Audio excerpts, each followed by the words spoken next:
Hello and welcome to the Week 6 edition of the Monster Pod, brought to you by TheLines.com. Matt Brown, Steven Andress, joined this week by 4for4's Connor Allen. Of course, if you haven't taken advantage of all of the great stuff over at 4for4.com, go and do it right now. It's not just fantasy. It's got your sports betting stuff over there as well. Connor and team doing an excellent job coming off of a hell of a week this past week. See if we can't keep that rocking and rolling here on the Monster Pod, guys. Let's head straight to, it's very early for me anyway, 6:30 a.m. Pacific time kickoff for the Jacksonville Jaguars and the Chicago Bears. This is a 1.5 in favor of the Bears. 44.5 is our total. This is a game in which you have to try and figure out what's real and what's reality. We see a win out of the Jags. We see them look at least functional. Yeah, the defense did give up a ton of points, but they were still able to figure out how to win that game. And then the Bears have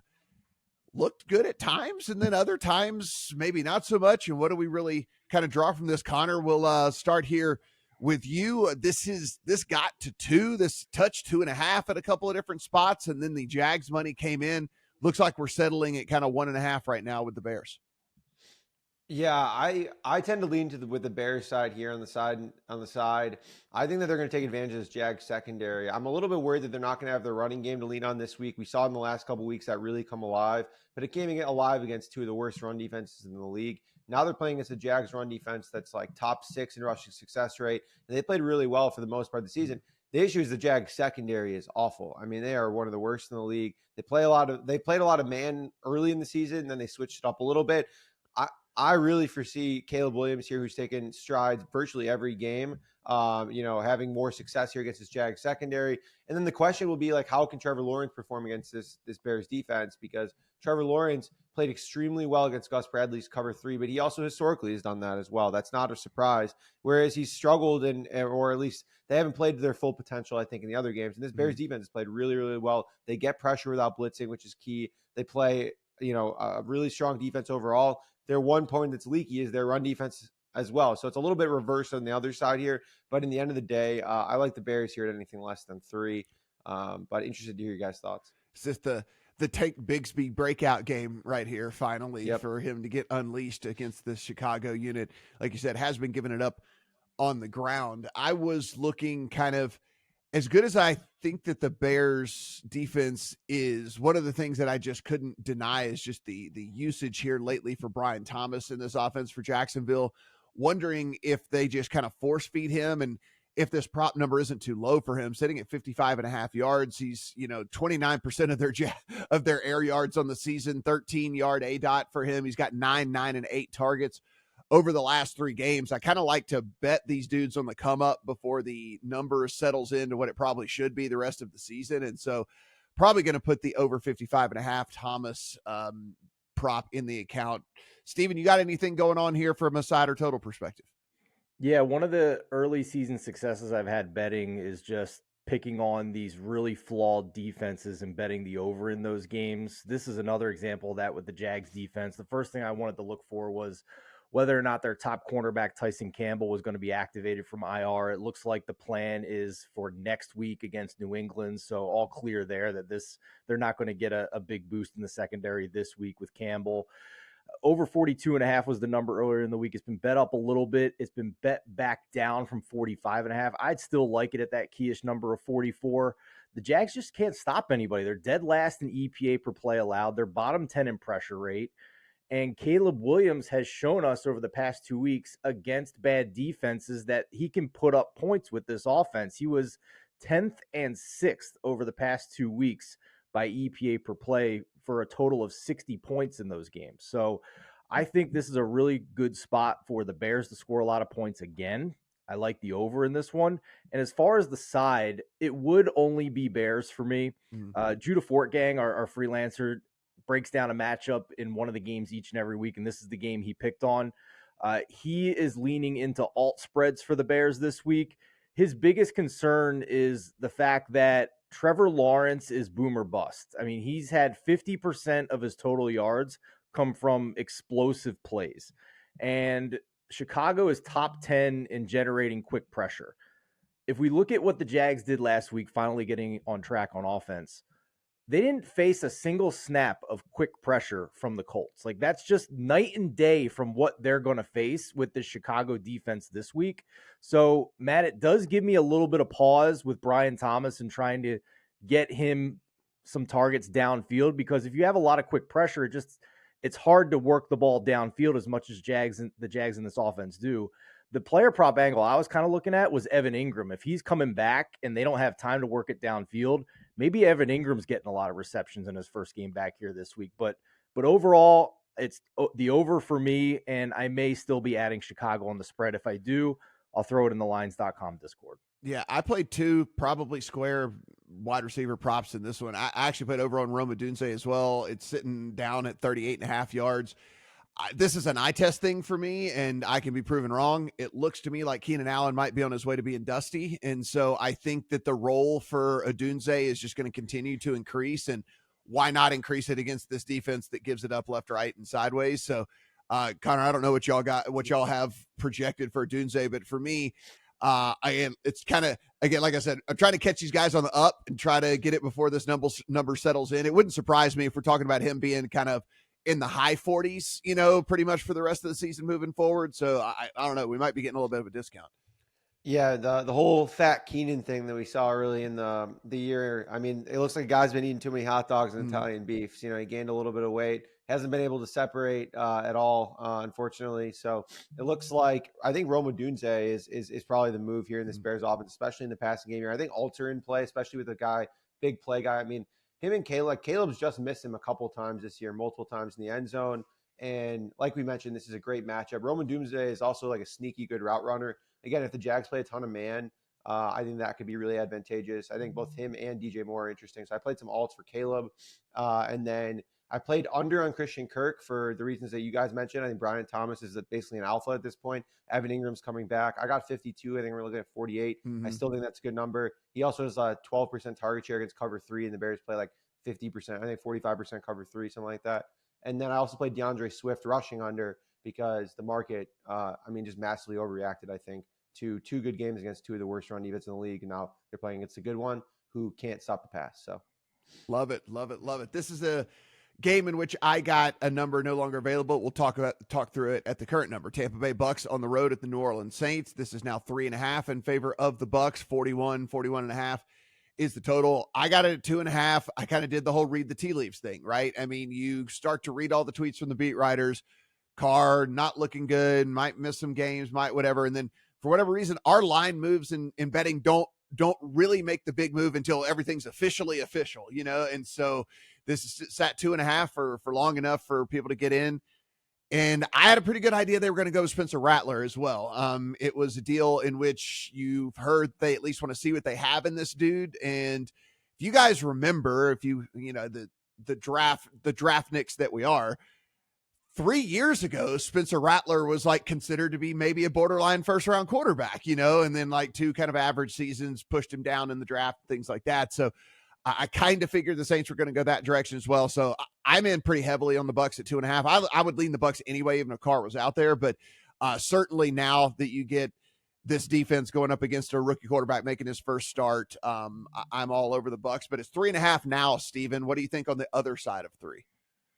Yeah, I don't have a strong opinion. I'll say this was the lines.com free Discord play of the week here, because if you were following, we had Bucks +3 on the look ahead.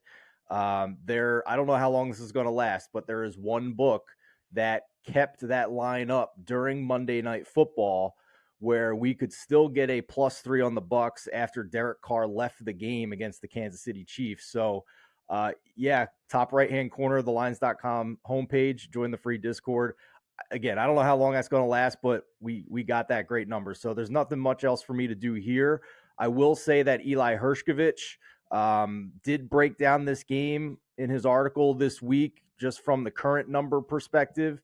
He's always big on the market over adjusting for a backup quarterback, and through the key number of 3 was maybe a little bit too much for him. So you can go read all of his reasons why. I will just say, from a devil's advocate perspective, Matt, I don't know what Cansey and Winfield would mean for this defense moving forward. Obviously, it's going to make them a little bit better, but how much better is the real question, right? Because they looked miserable against Atlanta in that game. So I don't know how good this defense is to begin with. Once they get all those guys back, I'm hoping it's a little better. It wouldn't shock me if they don't cover the current number of 3.5. I'll just say that. Yeah, Kancey's going to play.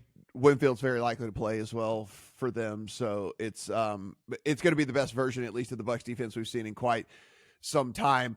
I understand the whole thing, and Connor, I love your opinion on it about the starter to the backup, but I think there's a difference when you go from starter to backup and starter to backup that has never taken a snap in the NFL. Like, I mean, there's just a big difference whenever we sit here and say, like, oh, this guy to this guy and this guy. I think this is one of the biggest drops in the NFL, because when you have a guy that literally hasn't played a single snap in the league, what if this was just like we were going into the season and it was friggin' Spencer Rattler starting for the Saints? Think of how we would have the discussion about this.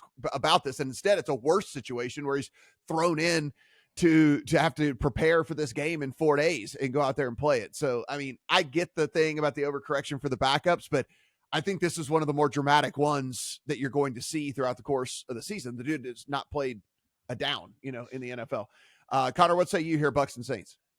Yeah, I think it's just one of those situations that adds extra volatility, right? So I want to tend to agree with you that, like, Spencer Rattler is probably not very good. He had, I would say a very average college career for most of it, came up a little bit at the end, but he was like a super highly rated prospect, as you mentioned. Like, I think he was top 3 or something like that. And it's supposed to be like coming out of high school. I mean, he was supposed to be really, really good. And then obviously didn't play that well. Not quite to the DJ Ukulele level, but, pretty similar, honestly. Yeah. But at this point, like, if you told me that Spencer Rattler came out and played like fairly well, I would be like, okay, I mean, maybe I could see it. Like, that's doesn't seem crazy to me. But like, if you told me that he's like the worst quarterback in the NFL, I also, again, wouldn't be surprised. And so it's one of those things where I'm not taking something against the spread at -110 at the current number. I think it's overall about right. I do think that it's not surprising me at all that Eli is playing the contrarian angle. I feel like that's just very much an Eli thing, leans into it. And I respect that. But yeah, for me, it's just mostly a stay away here. I know that Alvin Kamara picked up an injury early in the week or late last game. It's like a hand injury. He did practice limited, was DNP Wednesday. So, I mean, it looks like he's going to play, but I don't know. I mean, I think he would be a big asset there. We saw Rattler come in, or we saw Haener come in and just check the ball down a bunch. I would bet Rattler does something similar, going forward. So interested in his props if he's full health, but that's something to monitor. Matt, the biggest issue the past couple of weeks too has been the Saints offensive line as well, right? Like, that Carr's getting killed back there, and that's not getting any better this week either. That's the other really big note we should mention here. Yeah, the Bucs are going to blitz the hell out of him. I mean, they do that anyway, so they're probably going to dial it up even more up against a rookie guy that's never taken a snap. So, yeah, I'll be proven wrong. I'll go head to head with Eli on this one all day long. Well, in fairness, you're at different numbers, right? Yeah. I mean, it could land 3 and you both win. So very true. Very true. Arizona Cardinals on the road at the Green Bay Packers. This is 5.5 out there in the market, 47.5 from a total perspective. I don't believe we're going to see Watson. I know he was back out of practice. I mean, that just seems like a guy who was originally listed as like a 4-week absence is now going to come back after. I don't know. Maybe it does look like we're going to get Dobbs back out there for the Packers as well. Still sitting in this kind of, if you want to call it, the dead zone, although it seems like every game is landing on weird numbers these days. But if you want to still call it the dead zone here in this one, what do you think about the Cardinals heading up to Green Bay? Yeah, we saw this total drop, which I thought was a little bit surprising here, considering both these defenses here. This Cardinals defense has been, really bad. Dead last in dropback success rate, 28th against the run. And then the Packers defense also really disappointing, 30th in dropback success rate, 23rd in rushing success rate. I think the question I have is, like, can Kyler Murray and the Cardinals take advantage? Because they've been just super inconsistent this season. 13 points and 14 against the Lions and Commanders, 2 matchups that hypothetically you'd think that they'd be able to expose opposing secondaries. And then this is, I wouldn't say a fully similar matchup, but again, like I just mentioned, 30th in dropback success rate, like their point of least resistance would be technically through the air, and they haven't really been able to take advantage of that at all recently this season. So that's my only worry here. I would lean towards the Packers, but at the same time, I'm just a little bit worried about the Packers too. Like, Jordan Love still looks a little bit rusty coming off the injury. But I mean, this Cardinals defense is something that's like kind of like, raises all ships here with how they've been playing. So it's this back and forth that I've had. I like the over. I lean towards the over at 47.5. Also, quick future, I did play Jordan Love MVP at like 45-1. If I think that they come back and win the division here, I think that's a pretty solid look. It's like kind of a long shot at this point in the season. Steven, it's a team in the Cardinals, like Connor's mentioned. It's like there are flashes, right? There are moments, like there are drives within a game, I should say. It's like there's like one drive they'll put together and you go, damn, okay, look at that. That's like a real NFL drive. And then like the whole rest of the game, you're just sitting there going like, what the hell happened to that one drive that we saw like early in the game? So I don't know. I also lean towards the Packers here, but not anything I think I'm going to be too interested in putting in the account. I'm so sick of this Cardinals team. I really am. Like, maybe it's just because I'm a Niners fan. I'm still pissed off about last week, even though they just won on Thursday night and handled the Seahawks. But that second half was so ridiculous after trailing by 23-10 at halftime. The Niners were up in that game. And the Niners' second half possessions were tip ball interception, turnover on downs because they didn't have a kicker, so they couldn't kick the field goal, a fumble 8 yards away from the end zone for a touchdown by Jordan Mason, and another tip ball for an interception, and the Cardinals come back and win by a point. So, like, I'll give Gannon credit for, I haven't seen coaches go for the 2-point conversion down 10 so that they're down 2 instead of down 3. I've seen it with 14, so I'll give him credit for that. Nice little analytics play to avoid overtime and actually get the win. But like, how predictive is that for the Cardinals moving forward, really, right? I mean, we have that as a win on their data points, and we have the Rams game where they played half a roster as a win on their data points. And their week before the Niners game, they got absolutely murdered by the Washington Commanders. So I don't see this as an above average team still. As far as the total, I am watching closely. I agree with Connor that if conditions are fine, then this is a dead over game to me. The number's been coming down, in my opinion, because of weather concerns. We have rain in the forecast in Green Bay, a little bit of wind in that 15 to 20 mile an hour range. So come game day, if it looks like it's going to be a little bit better than that, and this number keeps coming down to 47, maybe 46.5, I will be interested in the over because these defenses stink. I mean, the Cardinals are dead last by success rate, but the Packers have not impressed either. They're 29th by success rate allowed, 30th by dropback success rate.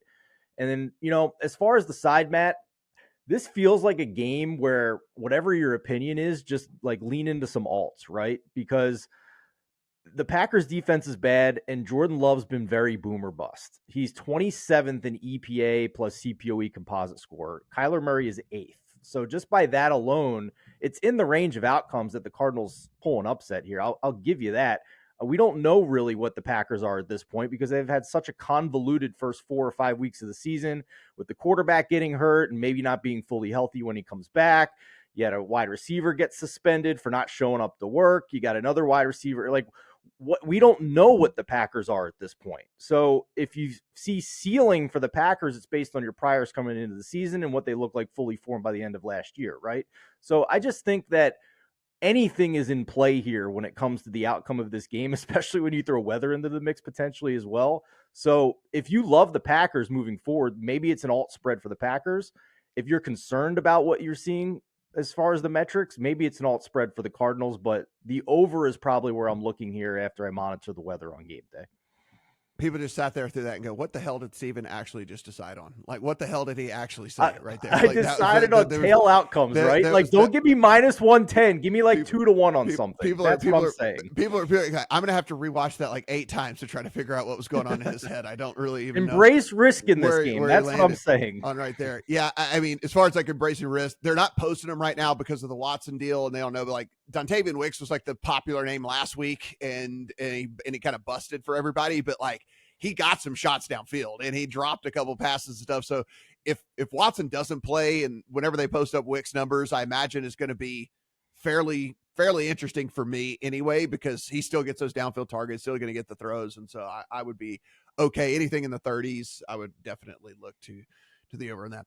Indianapolis Colts and the Tennessee Titans. I can't wait for Steven to say just play the over in this one because it looks like we're going back to Anthony Richardson. So 42.5 to 43 is our total. 2.5 is the spread in favor of the Titans. Like I said, we get the full practice from Anthony Richardson. They said when he was ready that they were going to put him back in, Steven. So it looks like we're getting AR-15 back there again. I mean, I actually would have liked the over in this one if it had been Flacco. But yeah, I'm not going to go there. Of course, big news with the Michael Pittman stuff on the Colts side as well. So if you didn't go pick up your Alec Pierces out there and your Josh Downses and all of the things like that, go do that right now if they're still sitting on your waiver wire.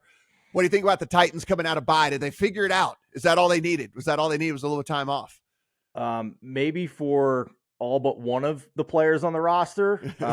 Will Levis is still a question, right? Like, do I want to lay points with Will Levis? And I think I might, man. Like, I'll start with what I'm most confident in. It's actually the under. I did bet under 43 here because Anthony Richardson is starting and Pittman is out and Jonathan Taylor's out and Josh Downs was a back-to-back DMP as well. So this might be Alec Pierce and A.D. Mitchell in the passing game. And, you know, if we just look holistically here at these two quarterbacks, in his 3 full games, Indianapolis's offense is outside the top 20 by EPA and success rate.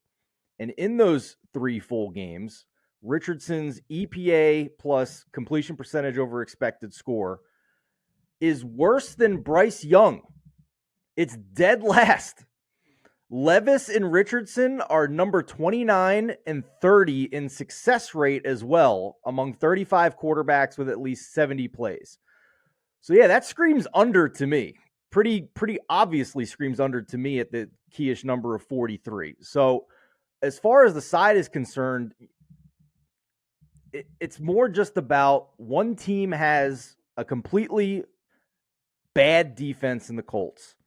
And we have a Titans defense that has shown to be pretty strong. Now, they played bad quarterbacks, right? But I just told you Anthony Richardson is measuring out as a bad quarterback as well and is missing all of his pieces. So this to me is fine still at Titans under a field goal, even though it's moved and it's gotten more expensive. You just hope and pray that Levis doesn't go full Levis.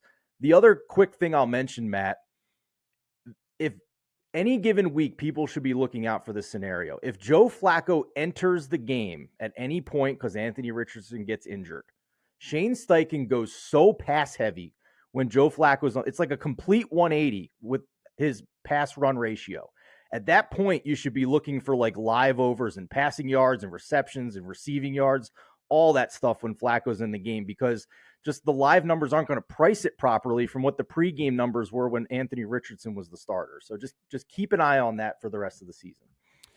Connor, it's a Titans team that, I admit I was at least curious about heading into the season. Just I didn't know if Will Levis was good or bad, and then they get him all these weapons and all this stuff. And I'm like, okay, maybe they could be a little bit interesting. Instead, it's been just the opposite for them so far. But I'm just not an Anthony Richardson believer. I don't think he is a very good quarterback. Maybe he will be way down the line, but he is certainly not as of today. So this is a very, very tough one to me. My gut says, man, this is an opportunity to get in on the Titans coming out of a bye, and they just were able to prepare for this game for 2 weeks. But I don't know, can't get to the window. I don't know, can't put the ticket in there. I think one of Hopkins or Ridley has a big day here, and like, I don't want to be betting Levis overs, but if we look at how the Colts have played, I mean, right. They let up 371 and 2 touchdowns to Trevor Lawrence, 363 and 2 touchdowns to Caleb Williams, 312 and 1 to Justin Fields. Malik Willis completed like 90% of his passes. And then CJ Stroud just didn't have to do anything through like 234 and 2. Like, I'm like, oh man, this is the stoppable force versus movable object game here with the Colts and a Colts secondary and this Titans offense. Like, Titans passing offense hasn't been able to get anything going, but like, it's got to happen here. Like, it has to happen. And so I'm probably gonna be playing some overs on one of Ridley or Hopkins. I'm not sure which one yet, but I think Hopkins coming out of a bye is props around like 40 or something like that. Like, he shredded this Colts secondary last year in 2 games for like 75 and 100 something yards. Obviously that was without Ridley, but I have a hard time getting away from him. So I think I'm probably going to go there. It seems a little sketchy, but I think it's fun. And overall, though, I don't know if I want to be laying with the Titans. Yeah. It seems like a prop game to me. Yeah, it just seems like a prop game to me, and then not have to worry about how the actual outcome ends up going down. Cleveland Browns on the road at the Philadelphia Eagles. Maybe no team in the NFL needed a bye worse than the Eagles. Came at the perfect time for them. They are out to 9.5 point favorites here over this pathetic Browns offense, 42.5. is the total, Connor. Injury report for the Eagles, as good as you would expect. So Brown back, Smith back, Lane Johnson back. Everybody is back over there for this Eagles team. So as close to a full-strength squad as we have seen this season so far. And the bettors are actually backing it up. And that's the interesting thing to me about this, guys, is that, these big favorites not only have not been covering, but they've been losing outright.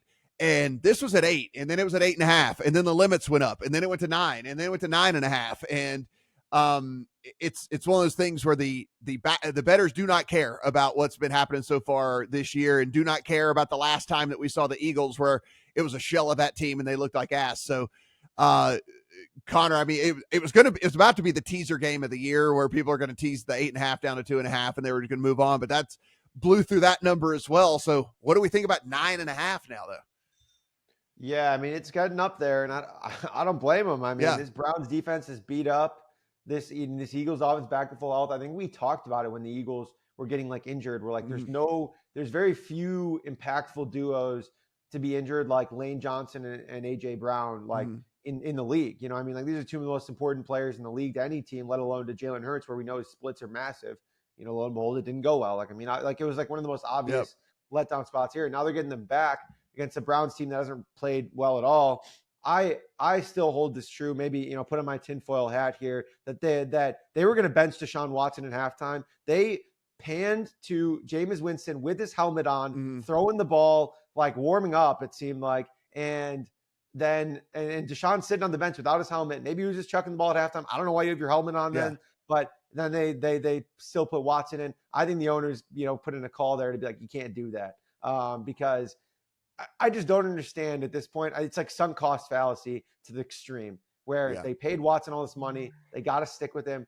I get it to an extent, but it's painful to watch. It's painful for anyone who's invested anything in this Browns offense, from fantasy to betting. I might be a salty Amari Cooper Alt's bag holder from last week, but I was pretty, I just could not get over the fact that they stuck with Deshaun Watson through that game against the Commanders. He's played multiple bad games against bad secondaries, hasn't played well. So even though the Eagles secondary is technically a good matchup, good in scare quotes there, it doesn't matter. He hasn't played well in any good matchups this year.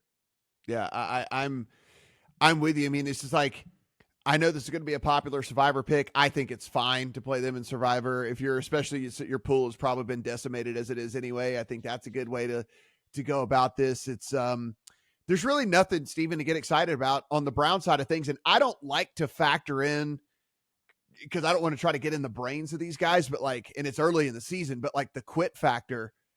If you're on the defense and you're just watching what's going on with this offense, and it's just 3 and out and 3 and out and 3 and out and 3 and out over and over and over and over again, and you're just out on the field for what feels like friggin' 50 of the 60 minutes of the game. It's just again, I'm not handicapping quit factor, but there has to be some dudes in that locker room who are just what in the hell are we doing? There's no way that Jameis is worse than this. There has to be that scuttlebutt in the locker room. They have eyeballs too.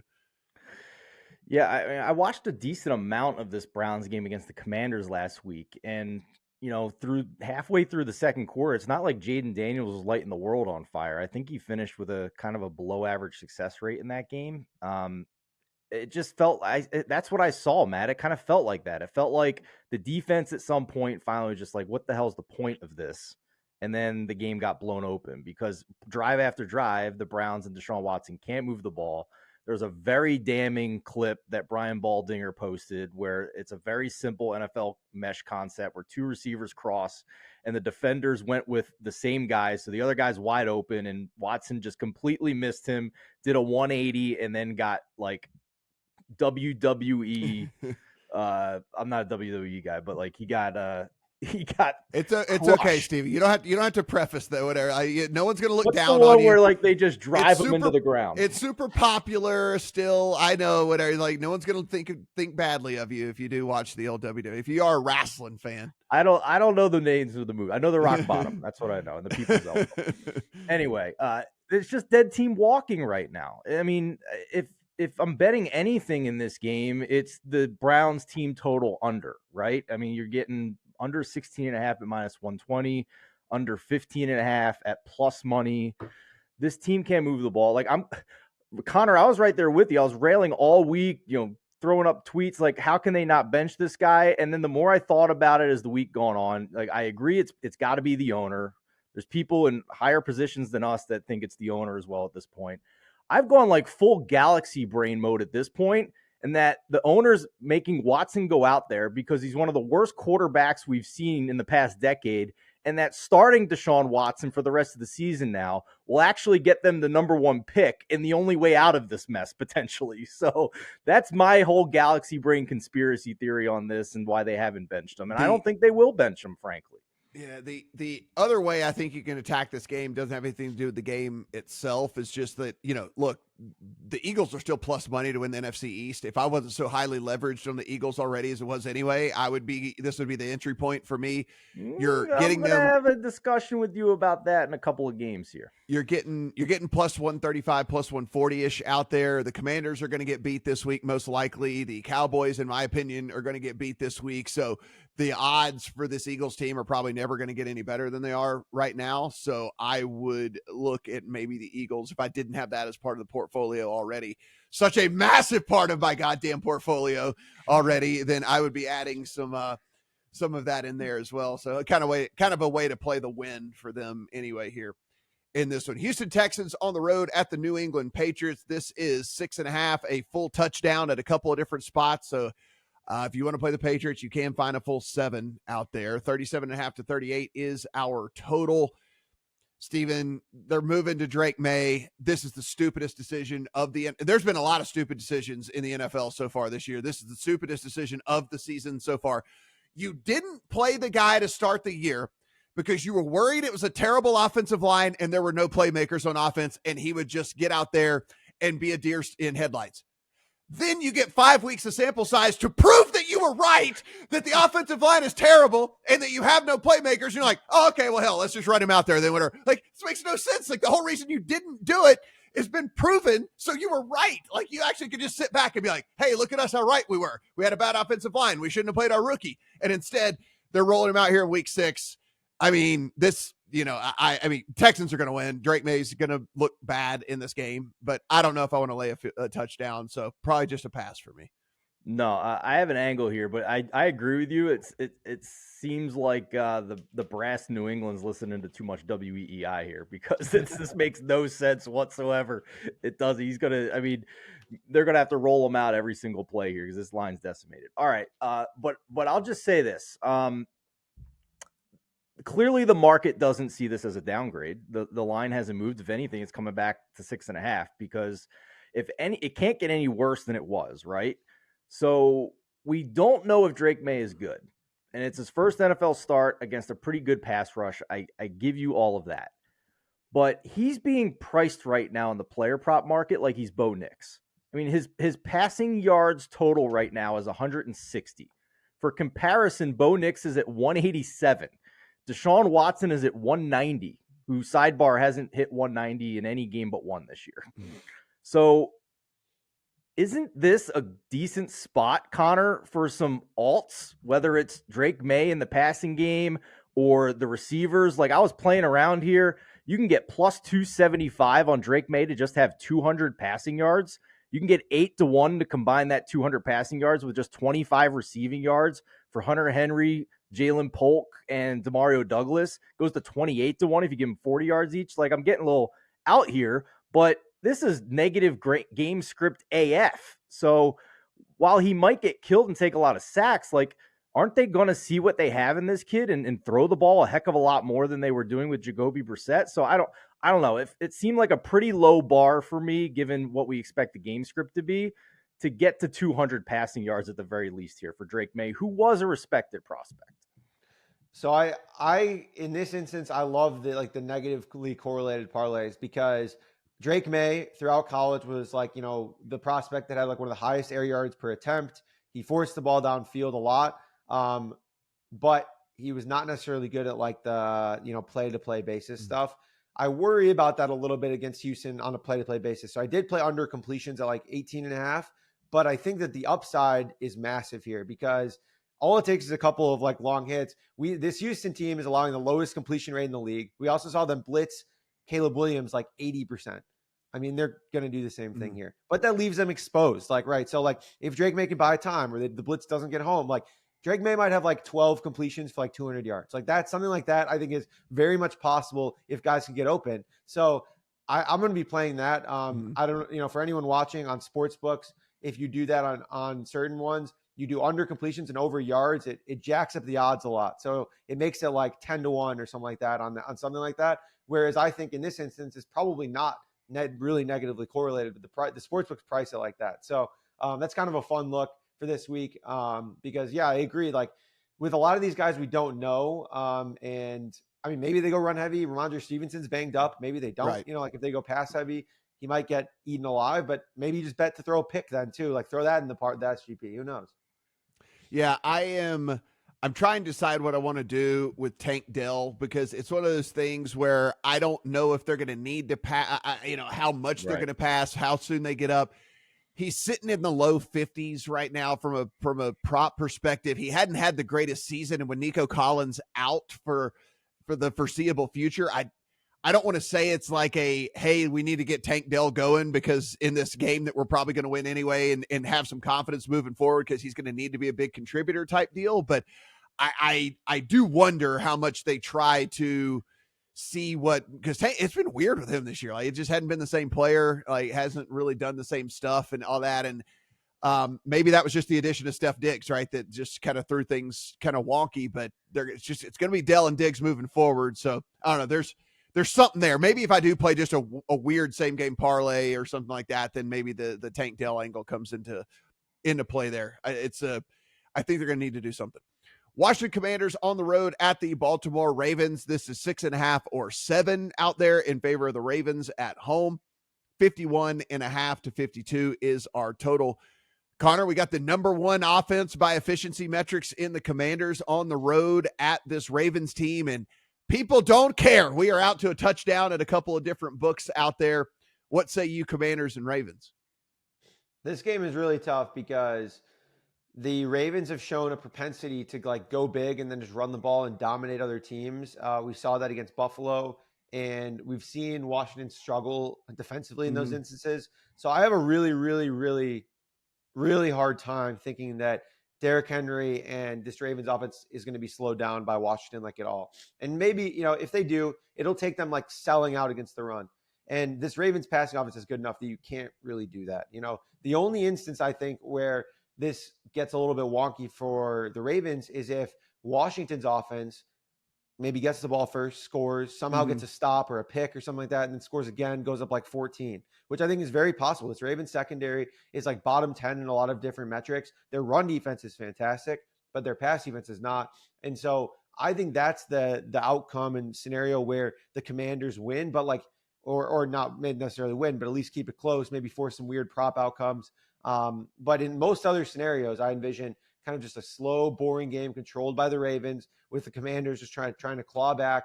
And it's going to be a lot of pressure on Jaden Daniels. This running game, the Ravens right now are number one in rushing success rate allowed. They're allowing less than 3 yards per carry to opposing running backs. This is just a really, really tough spot and Brian Robinson still doesn't even practice this week as we record here. I mean, this is like, I think he's at best 50-50 to go. So it means you're going to have Austin Eckler and Jeremy McNichols leading your running game. I mean, they might just pass like every play. Like I think because they have to. Like they're not going to be able to establish the run in this game at all. So I'm interested to see how that goes specifically. I tend to lean towards the Ravens here, even though the Commanders have been nothing but absolute fire, and I've been fading them the entire season and it's been kicking me in the rear, unfortunately. But I'm going to go with the Ravens here. But I do think the over is in play as well.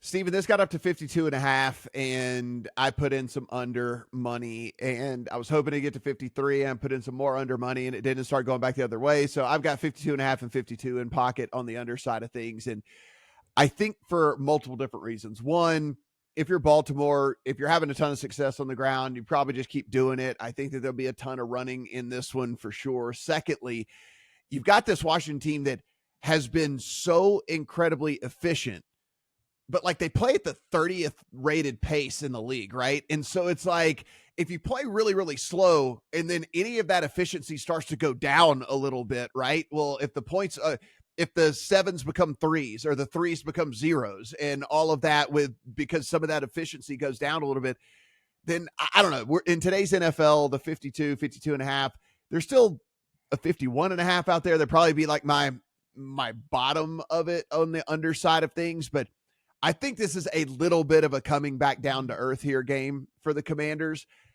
And if they prove me wrong, then awesome, because I think this makes the NFL better. Like if they go out and put up 30 something points against the Baltimore in this one, then hell, I'll be proven wrong, and I'll be happy for the NFL and the state of the NFL, because I think it'll be fun. But I don't see it. I think the defense from Baltimore steps up and slows them down a little bit here. So I took a little piece of the under. I think you're both wrong. I think the comments are for real. Do it. Let's do it. Let's discuss where their market rating is right now. Right now, their market rating is around 18th in the betting market. They are behind Seattle, the Chargers, the Bucks, the Bears, the Steelers, the Jets, Atlanta, and Cincinnati, who they dropped 38 on in Cincinnati. I don't know if they should definitely be ahead of all of those teams, but I at least think it's fair to say it's in the range of outcomes at this point, right? This offense is going to regress at some point. I agree with that. But the starting point right now is better than the 50 touchdown Patrick Mahomes season. That's how good it's been from the 2018 Chiefs. So do I think that's going to continue? No, I don't. But the other thing I like to look at in these scenarios is it just explosive plays, or is it consistency as well? And yes, they are number 1 in league in EPA, but they're also number 4 in success rate as well, which measures down to down consistency. So this isn't like the Joe Burrow Bengals team from a couple of years ago that was pretty boom or bust. It was all EPA and not much success rate, more like league average. And it's not just scheme either.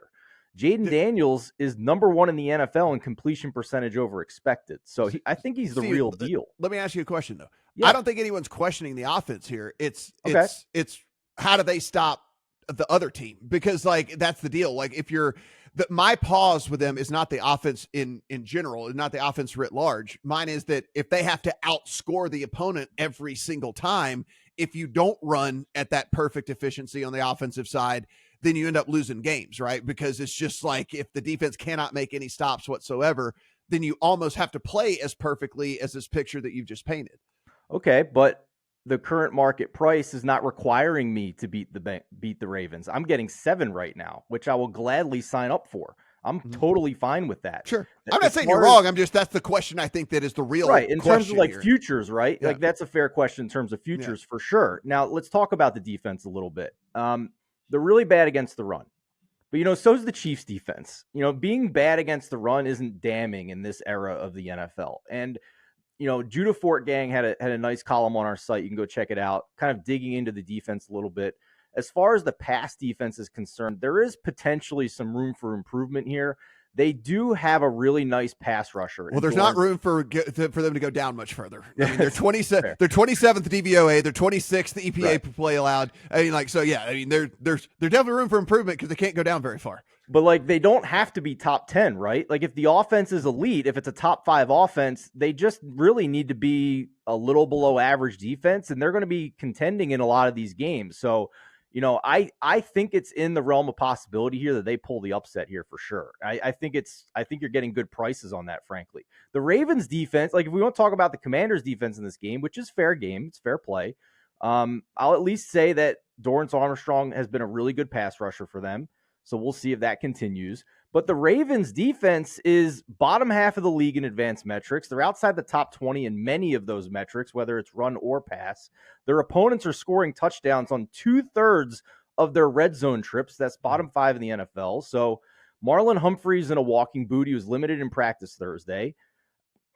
I think there's upside here with the Commanders, not only in this game. I think if they win this game, their market rating is going to plummet, and this is the buy point for them because I think they're very live to not only cover 7, I think they're live to win this game because it's potentially a shootout here. So yeah, all of that was being said where I would only play the Commander side. But like I think the real question as we're breaking down this game, though, is more the focus on how does Washington stop opponents, not necessarily how does Washington's offense get it done, because I think we got enough of a sample size now that we can be believers, right? I think it's just more on the defensive side of everything. But at the end of the day, the Ravens just allowed Joe Burrow and them come in and put 30-plus points up. Who says the Commanders can't do the same? What is this spread? What is, like, the Ravens are being priced the second best team in the NFL right now. The Ravens just a week ago were down 10 points with less than 9 minutes left, and they had all kinds of a series of unfortunate events for the Bengals help them get back in that game, including a missed field goal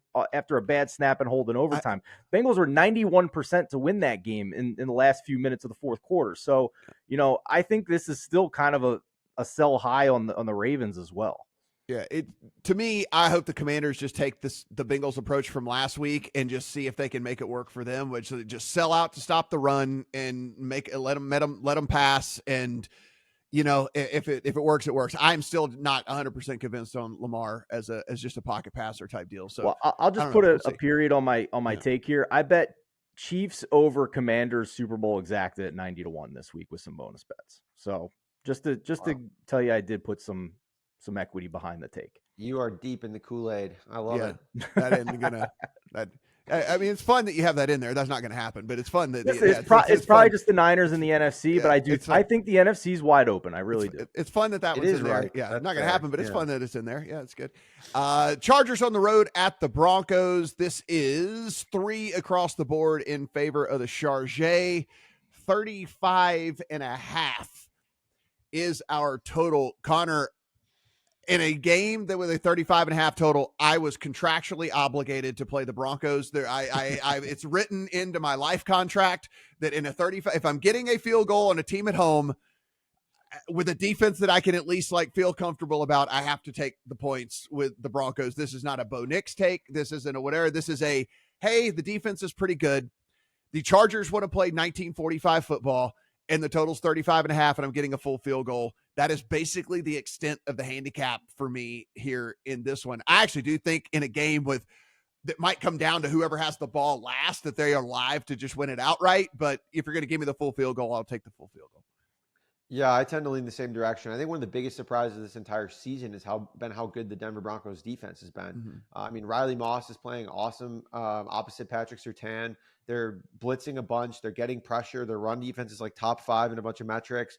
I don't know what happened in the offseason here, but they're playing well, and they played well against reasonably good offenses. And now they get an offense that I don't think is very good. Their tackles at least look like they could come back with Rashawn Slater and Joe Alt look like they're somewhat healthy-ish, but you got Gus Edwards popping up with the injury report. J.K. Dobbins before the bye was really struggling in the last 2 games, wasn't very efficient. Maybe that had to do with the offensive line, but either way, I think it's one of those games where this is going to be ugly. I don't really see either team having much success here. If they do, maybe it's on the ground a little bit here, but it's just going to be slow, boring. I don't even know if I'm going to watch this. I'm sure I will, but I'll have it on. But I'm going to try my best not to, because this is going to be a rough afternoon game here. Yeah, no, absolutely. The interesting thing to me, we've mentioned this a couple different times over the last few weeks, is just it's not even the emergence of Pat Surtain, the fact that he is literally able to be that dude that goes out there and just literally shuts down the other team's number one. That's just kind of a cool deal. We had that in years past with corners and stuff, where we would just be oh, this is you're heading to Revis Island or whatever, all the things like that. And it's Surtain is doing that on a week in, week out basis. Steven, if you look, there's not a lot to jump up and down about the Broncos offense. That's for sure. That said, the offensive line has been fairly solid. Bo Nix has at least has avoided just being a turnover machine so far. So, again, if we're just trying to point at some positives, right, for the offensive side of the ball, they're not putting very many points on the board, but hey, you don't have to put very many points on the board in a 35-point total to keep this thing within a field goal. So that's kind of where I'm at. What say you? No, and the defense, the Chargers defense that they're facing this week, I think we can shoot a lot more holes in than we can the Denver defense, to Connor's point, with the schedule that the Broncos defense has had to play. The Chargers sample here that's kind of putting them in the advanced metrics in that top tier includes a Bryce Young game, includes a Gardner Minshew game, includes a Justin Fields game. And if we look at just the 1 week where they played the Chiefs, the Chargers were 19th in success rate allowed in that game. Mm-hmm. So I have a lot more questions about this Chargers defense than I do the Broncos defense. Now, I'm still trying to wrap my head around if this is still Justin Herbert versus Bo Nix, right? And Herbert has been pretty good against the blitz in his career. He gets both of his tackles back. That's the only thing stopping me from pressing the button, because I agree with you, Matt. I mean, it's like one of the most basic tenets in NFL betting. When it's a crazy low total and you're getting a full field goal, you just bet it. So it's just that one aspect with Herbert getting his 2 tackles back that gives me a little bit of pause. But if Harbaugh is just going to establish it nonstop, then it may not matter. So I'm probably going to be with you. I haven't quite pulled the trigger yet because of those tackles being back. Well, let's talk about another game with a full field goal and a crazy low total. Steelers on the road at the Raiders. This is 3 in favor of the Steelers on the road. Heading to Vegas, 36.5 total out there in the market. Steven, we know the Raiders have switched to Aiden O'Connell because that's the answer, of course. Like switch to Aiden O'Connell because sure, why not? And the Steelers, I think it's Fields, but the fact that Tomlin keeps saying like this word salad at the podium all the time about all this stuff with Russell Wilson, it's like your answer from earlier when you were talking about the game. That's basically every time Tomlin goes to the podium. It's like he talks for 6 minutes in circles and you just go, I think I understand what he just said, but I don't really understand what he just said. Does it matter to you, one, who's playing quarterback for either one of these teams? And two, do you honestly think that either one of these teams is a field goal better or worse than the other? Well, I'll put it this way. I don't know quite what the right decision is in this game, but I am confident in what is definitely not the right decision. I can't lay 3 points on the road with the Pittsburgh Steelers offense. I don't care who the quarterback is at this point. I mean, Dallas pretty much moved the ball at will on this Pittsburgh defense as well in a game most of us probably on the East Coast went to sleep because, it's too late after an hour delay for Sunday Night Football. But the Cowboys had 5.9 yards per play in that game against what we thought was a really good Steelers defense. So that's above average, moving the ball very well. They were just unlucky because of 3 turnovers that it required the final play of the game to finally get the win and get over the finish line. So I just am very, very, very uncomfortable laying 3 points, especially on the road with the Steelers offense. Can I get there with the Raiders with the quarterback change? AOC, I think, Matt, you and I agreed coming into the season, he outplayed Minshew in the preseason, but I don't know what that's worth. I mean, Kenny Pickett had a perfect preseason passer rating last year in the preseason. So I don't know, man. I just know it's not the Steelers at -3. Connor, if we look at this, I mean, we know what the receiving core looks like. I don't think any of us are going to think that Aiden O'Connell's any good or not, but I mean, does he have anybody to throw to other than Brock Bowers? I mean, it's still sub 50 out there. Like, I mean, you can find a 48.5 on Brock Bowers. I don't know. I can't bet. I just can't. No, seriously, this is the one you put on the rocket and fire into the sun or whatever. But what say you? Find something for us here, Connor. Come on, let's do this. Yeah. I mean, I am having a tough time. I'm not going to lie. Yeah. I guess my angles would be, I've been wanting to fade the Raiders as much as possible, just in general. But again, Steven brought up, like, I don't know if I, out of principle here, like, do I want to back the Steelers? I think this might be like a spot to close my eyes and bet on the Steelers just because I think that they're actually not a good team, but like they have some good features, whereas the Raiders, I don't think have any. Down Christian Wilkins now. Devontae Adams is not playing. Like, yeah. I have trust that Tomlin and the Steelers will find a way to work it out. Yeah. I played 2 weeks ago, worst record for the Raiders in NFL at like 20-something to 1. I don't know what it is now, but I'd probably bet it again. I mean, the wheels are falling off here. Like, this is it. We got an former interim head coach he won the locker room, and now, things just aren't looking good. When times are great, things are going well, and, I'm sure the vibes are high. When things are not going well, which it seems like they're not right now, guys are getting injured. Guys are requesting trades. Like, it's going to get ugly. Just made a quarterback change. So I just want to keep fading the Raiders as much as possible because I think they're just, one of the worst teams in the NFL. Not necessarily talent-wise, just holistically. Raiders are 10-1 still to have the worst record. I'm in. I might add more. There you go. Yeah, seriously. Atlanta Falcons on the road at the Carolina Panthers. This is 6 in favor of the Falcons on the road. 46.5, 47 is our total here, Connor. And this is a Falcons team that, went out and showed out and threw for 500 yards, et cetera, et cetera, et cetera. Like they finally started to look like maybe the team we thought heading into the season, but They are heading outdoors. They are going over to Carolina. I have heard a lot of people say a division matchup. This is too many points. We're giving the Falcons too much credit. I still think the Panthers are the second worst team, maybe the third worst team. I guess Raiders have entered the conversation with the Patriots as well. So I don't know. This one is tough for me because I feel like this game plays way too close, or the Falcons win by like 17 or so. You know what I'm saying? Like I feel like it plays like way too friggin' close, where they have to win by a field goal at the end of the game, or the Panthers just get whitewashed and never have a chance in this one. So that's games like this unconfuse me. What's going on here? Yeah, this one's a little bit tough, but I tend to think that the Falcons are really going to force, put a lot of emphasis here on the ground game. I think that they're going to have a ton of success against this Panthers front, which is just, they have no one left. They just have literally no one left to stop the run here. And this Falcons run blocking offensive line has played pretty well for the most part.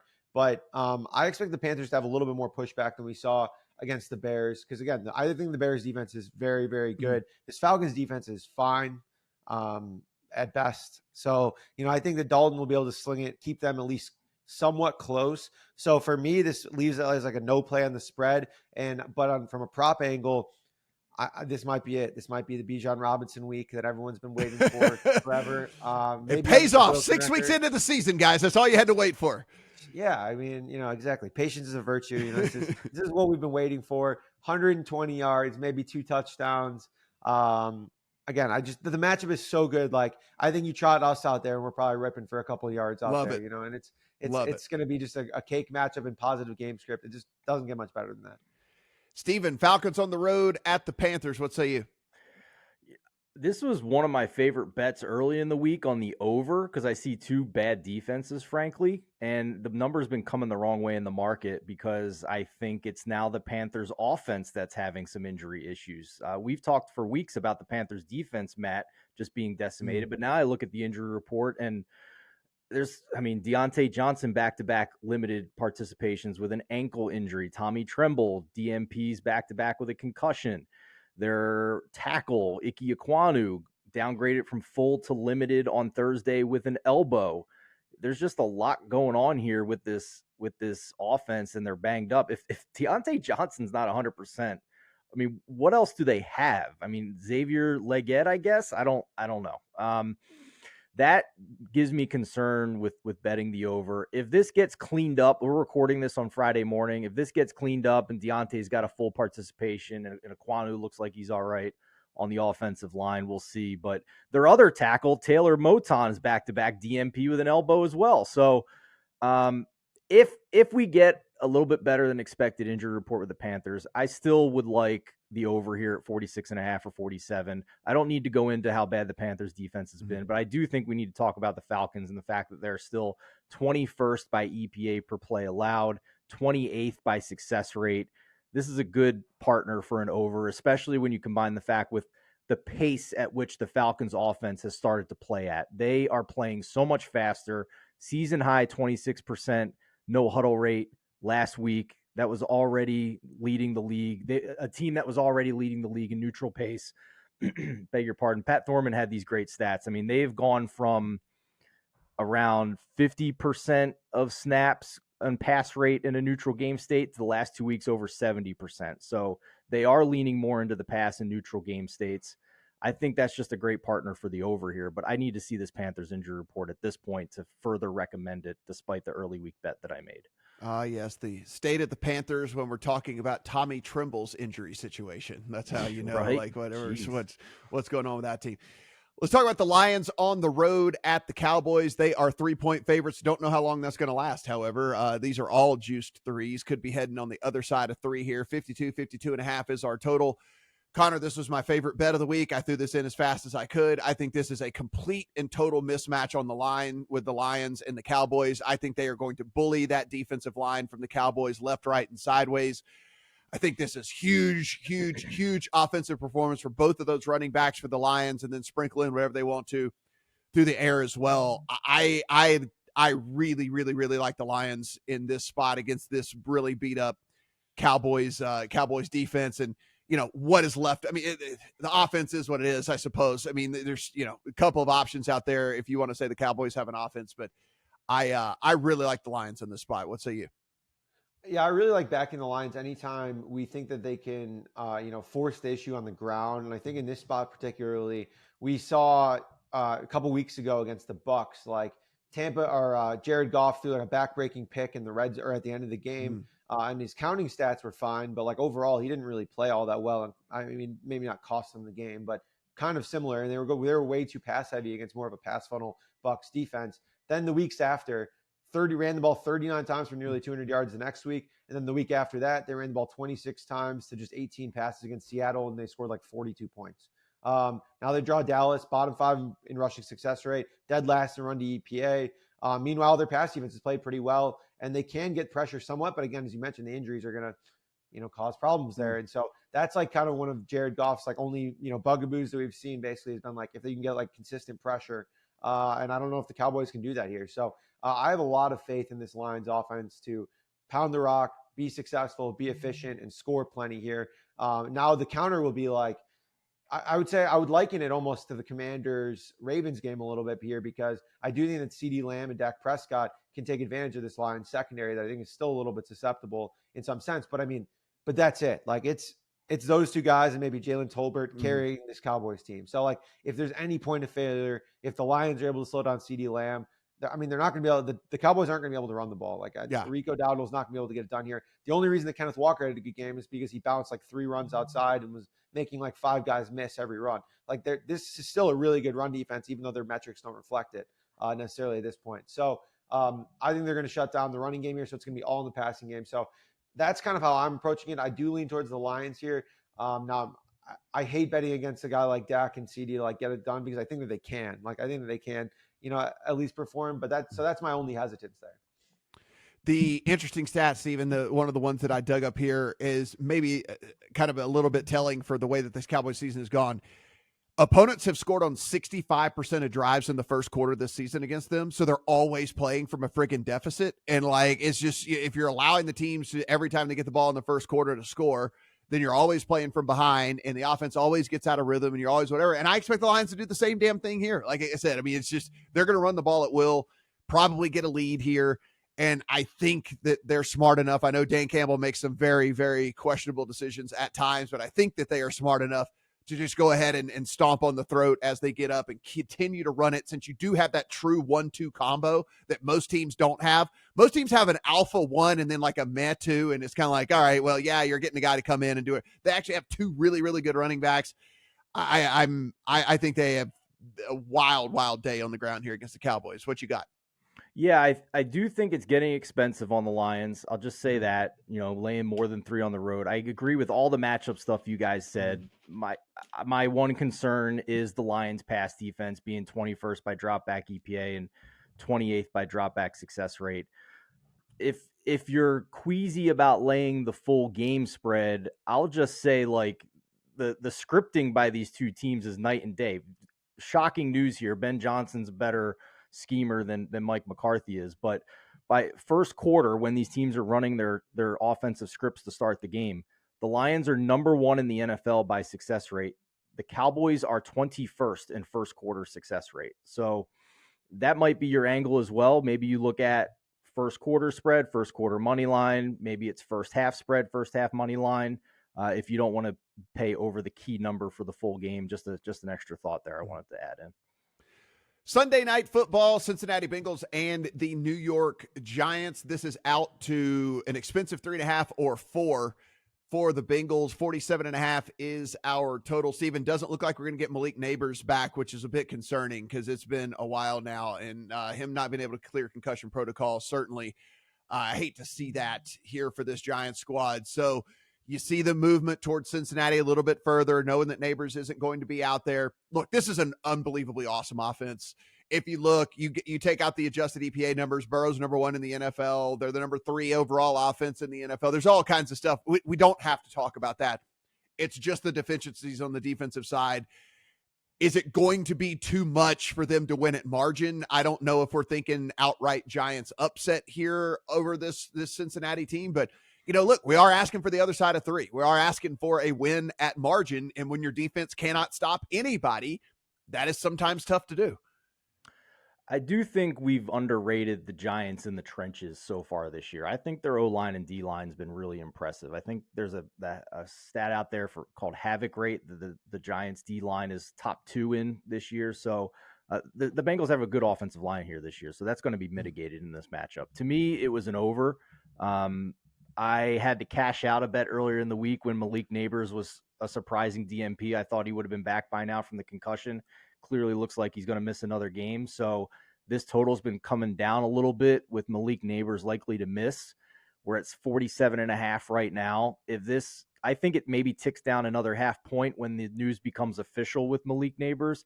If so, that's what I'm betting back in on the over at 47 at kind of a keyish number. I mean, the Bengals are a dead over team, Matt, to your point. I mean, there is no, maybe the Commanders, but there is no wider gap right now between offense and defense with the Bengals right now, with how good their offense is and how bad their defense has been. And the Giants, if you're looking for a partner for an over, have been a surprising offense. I mean, if you take out the week 1 game where Daniel Jones was embarrassed by Brian Flores in the Vikings defense, who also embarrassed a couple other really good quarterbacks this year, this Giants offense is actually above average by advanced metrics from week 2 onward. And it has been largely because of the passing game with Daniel Jones, with Brian Dable calling plays. And it was still fairly impressive last week without Malik Neighbors. So I got to give him credit for that. So I think this is I'd be surprised if this game doesn't end in the 50s, even without Malik Neighbors. I just think it's a dead over team. Yeah. It's just the tough part for me to back Cincinnati is just that it's one team that has a good coach against one team that doesn't. And so it's like, that always bothers me, where it's like, I think Cincinnati obviously is the better team. And certainly this offense should be able to score at will. But with that, do I think that Zach Taylor is going to be smart enough to figure out how to keep this lead and win at margin and all that stuff like that? And I have much more confidence in Dayball than I do. But Matt, the Bengals had a players-only meeting this week. Surely that will fix the defense. They did. And what do you say in there? And you go in and you just go like, everything we do is terrible. Like, look at all this. Like, what do you start screaming? Like, I mean, what do you even do? It's just like, we don't do anything well. So we got to fix everything. Play better. Yeah, exactly. Connor, what do you see here in Cincinnati and the Giants? This is another tough game because I think you guys brought up a lot of good points here. We also saw Tyrone Tracy break out last week in a bigger role here, and I think it's another awesome matchup for him if that pans out specifically. We also saw Theo Johnson play a much bigger role without Malik Neighbors. Wan'Dale Robinson, is still there. It's all these guys. I think people forget, and something heading into the season that I thought was interesting is like Brian Dable carried like a corpse of a team to the playoffs and a wild card win just 2 years ago.